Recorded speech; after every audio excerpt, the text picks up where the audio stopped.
রাখলেই সেই ক্ষমতার অপব্যবহার যদি পৃথিবীর বড় বড় রাষ্ট্রগুলো করতে থাকে, তাহলে এক সময় ছোট রাষ্ট্রগুলো ঐক্যবদ্ধ হয়ে তারাও এর বিরুদ্ধে রুখে দাঁড়াবে।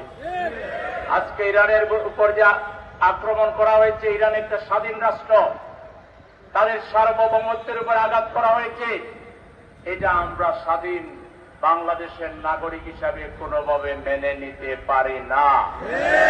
কারণ এটা মেনে নিলে একটি আমাদের সার্বভৌমত্বের উপর আঘাত হানা হতে পারে।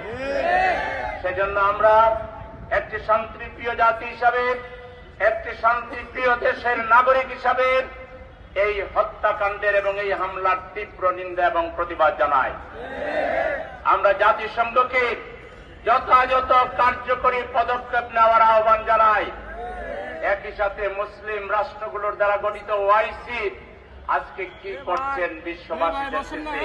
ওআইসিকেও যথাযথ ভূমিকা নিতে হবে। আজকে ইরানের উপরে আক্রমণের মাধ্যমে শুধু ইরান নয়, গোটা মধ্যপ্রাচ্যকে অগ্নিগর্ভে পরিণত করা হয়েছে। আজকে মুসলমানদের রক্ত নিয়ে হুলি খেলা হচ্ছে। এই অবস্থায় আল্লাহর যে আহ্বান, ওয়াতাসিমু বিহাবলিল্লাহি জামিআন ওয়া লা তাফাররাকু, সমস্ত মুসলমানদেরকে, স্বাধীনতাকামী মানুষকে, বিবেকবান মানুষদেরকে আজকে ঐক্যবদ্ধ হয়ে অন্যায়ের বিরুদ্ধে, অসত্যের বিরুদ্ধে, জুলুমের বিরুদ্ধে লড়াইয়ে আজকে ঐক্যবদ্ধ হতে হবে। আমরা সেই লড়াইয়ের আহ্বান জানিয়ে অন্যায়ের বিরুদ্ধে প্রতিবাদে বিশ্ববাসীকে সামিল হওয়ার আহ্বান